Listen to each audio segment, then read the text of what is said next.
Assalamualaikum warahmatullahi wabarakatuh. Saudara Lun. Ya, hai Wali Nanggro. Wali Nanggro dan Nyo, Wali Mahmud. Terima kasih kunjungan KPMI. Wali Nanggro sebut perdamaian Aceh masih dalam pantauan internasional. Nyan harakan tiban ke Acehnya. Damai Aceh truk Amerika gede. Ithe seluruh dunia ithe perdamaian Aceh. Pada hari ini CMI bersama Wali Nanggro mengadakan pertemuan khusus membahas persoalan-persoalan terkait Aceh.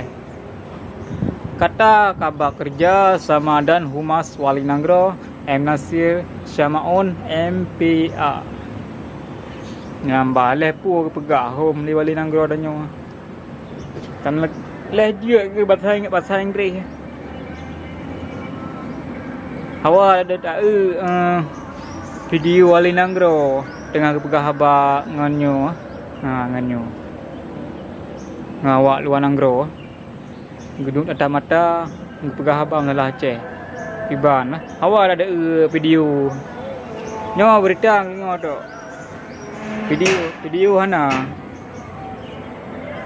Nampak teralun. Berarti perdamaian Aceh golom selesai. Aceh golom selesai ngan ngerago. Nyambau pegah baron. Aceh yang mantai the damai Aceh yang mantai the di luar Nanggro. Berarti Aceh belum selesai dengan Indonesia.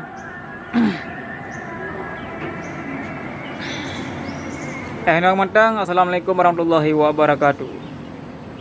Berita je ni bak serambinas.com. Kita ralun beh. Serambinas.com.